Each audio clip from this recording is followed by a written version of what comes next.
You've probably heard the classic line, "Corn ruled American crops."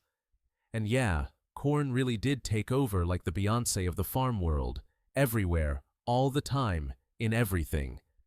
But what if I told you there was another plant, quietly doing its own thing, tougher than corn, more nutritious than wheat, and basically the "I was here first" of American farming? Seriously, imagine a crop so dependable that old-time farmers treated it like their agricultural insurance policy. A plant that kept producing through heat waves, droughts, dust storms, and whatever else the weather decided to throw at it. A plant that could feed a family, feed the animals, store for years, and pop like popcorn. A plant so nutritious that modern scientists look at it and go, "Wait, why aren't we eating more of that? So why did we walk away from it? And is it time to bring it back?" Let's rewind, way back, before cornfields stretched across Ohio, Iowa, and Nebraska like a giant yellow carpet.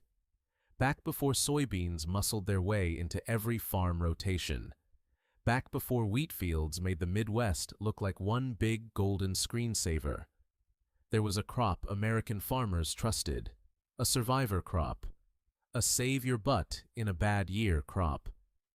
It didn't get fancy signs on seed company billboards, and it definitely never got a subsidy, but it got the job done. And that crop was Amaranth. But let's not spoil the reveal just yet. First, let's talk about why the old-timers loved it. The crop that refused to die. The thing that made this plant legendary was how stubbornly alive it stayed.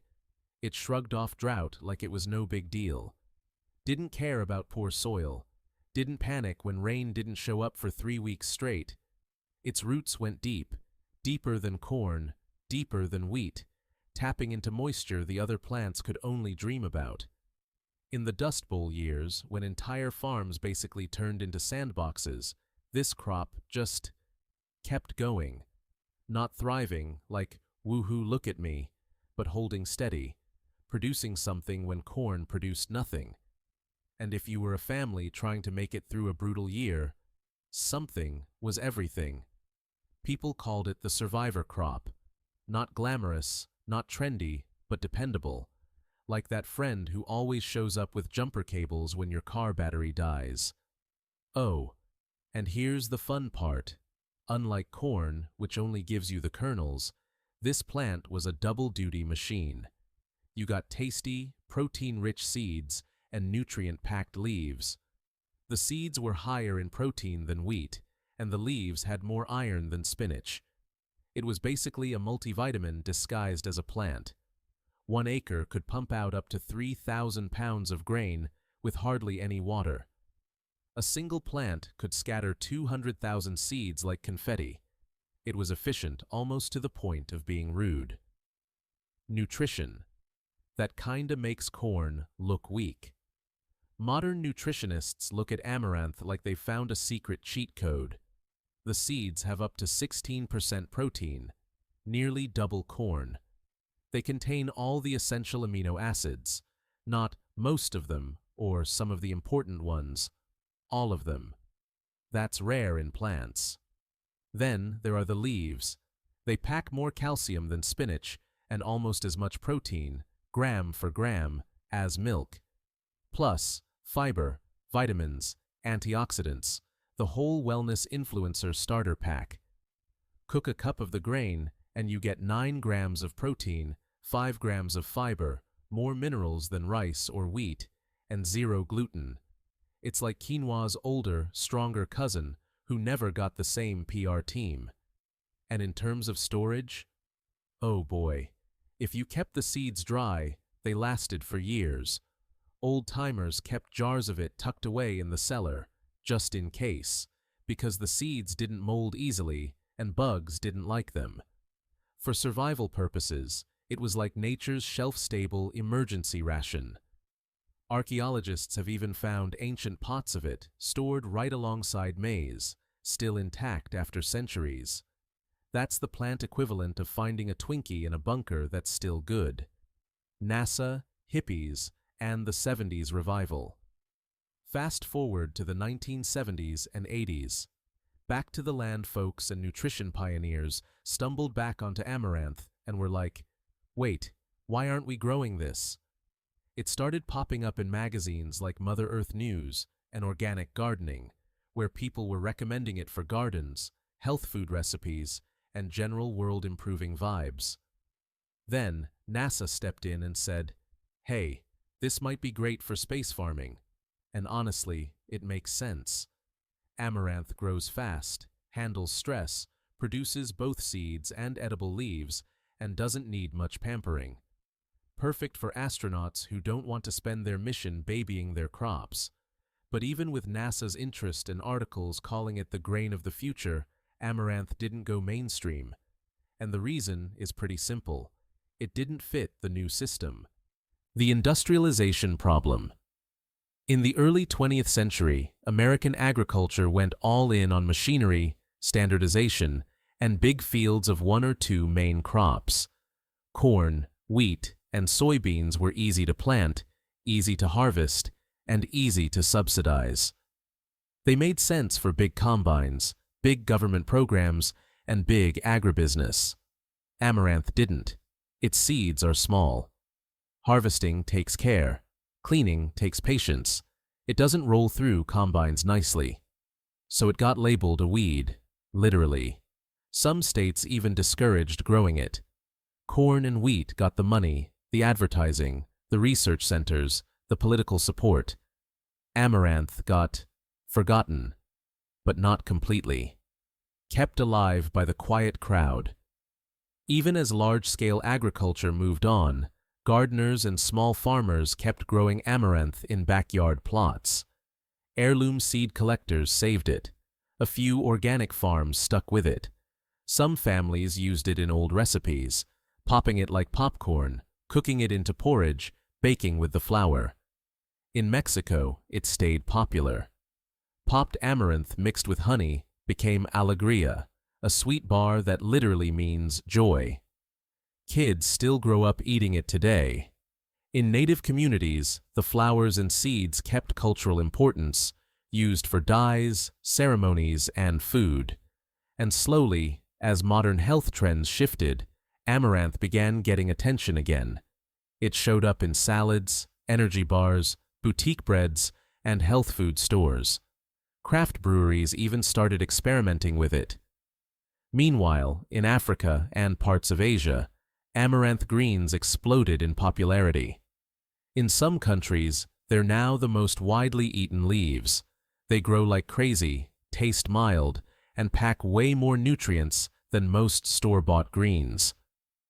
Climate change brings amaranth back into the spotlight. Now, as droughts get worse, summers get hotter, and farmers hunt for crops that can survive chaos. Amaranth is suddenly looking really attractive again. It needs 30 to 50% less water than corn. It can produce 2,000 to 3,000 pounds of grain per acre in dry years. It thrives in rocky, depleted soil. It's perfect for regenerative farming and no-till systems. It doesn't ask for fancy fertilizers or perfect conditions. It just wants a little space and sunlight. After that, it handles itself better than most houseplants. The United Nations actually lists amaranth as one of the top underutilized crops that could help feed the world as the climate changes. Backyard gardeners are catching on. Small farms are catching on. Seed companies are offering more varieties every year. Farmers markets are starting to stock it. It's still tiny in the grand scheme of the food system, but the direction is upward. The old farmers weren't wrong. If you asked a hog farmer from 1910 what helped put finish on a pig, farmer speak for healthy, well-fed, ready for market, they'd say protein, minerals, and good digestible energy. Amaranth had all three. Farmers cut the young plants for green feed, dried them for hay, and saved the seed heads for winter feed. Chickens loved the seeds and laid dark-yolked eggs after eating them. Cows kept weight better in late summer heat when they grazed on it. Nothing went to waste. leaves to the animals, seeds to the birds, stems to the cattle, grain to the kitchen, dye from the flowers. It was the original zero-waste crop long before that phrase became a hashtag. Families ate it too. Morning porridge with molasses, skillet cakes half cornmeal, half amaranth, fried in bacon fat, stews thickened with toasted grain, sweet bars for kids' lunches made from popped seeds and honey. Amaranth was the Swiss army knife of the pantry, the tool you didn't always think about, but always relied on. Why it disappeared. The real reason. Amaranth didn't disappear because it wasn't good. It disappeared because it wasn't convenient. It didn't fit the system that rewarded uniformity, speed, and massive volumes. It didn't fit the machines. It didn't fit the subsidies. It didn't fit the new definition of efficient farming, which valued big yields of a few crops over resilience and diversity. So, it got pushed aside. And now the climate is pushing back. Why we might need it again. No single plant can fix drought or climate change, but amaranth can help fix something deeper. The mindset that farms should rely on only one or two crops. Resilience comes from diversity, from having choices, from having backups, from remembering the old ways that kept communities alive before industrial agriculture turned everything into a monoculture. Amaranth doesn't ask for special treatment, no fancy fertilizers, no irrigation miracles, no corporate seed contracts, just a patch of soil, some sunlight, and the dignity of being seen as food again, not a weed. And as the world gets hotter, hungrier, and more unpredictable, the survivor crop from our past might just be the quiet hero of our future. Amaranth was once a staple in American gardens. Then, it was erased by industrial agriculture and half forgotten. But climate change, food insecurity, and nutritional research are giving it a second chance. Maybe this isn't the end of the story. Maybe it's the beginning of a comeback.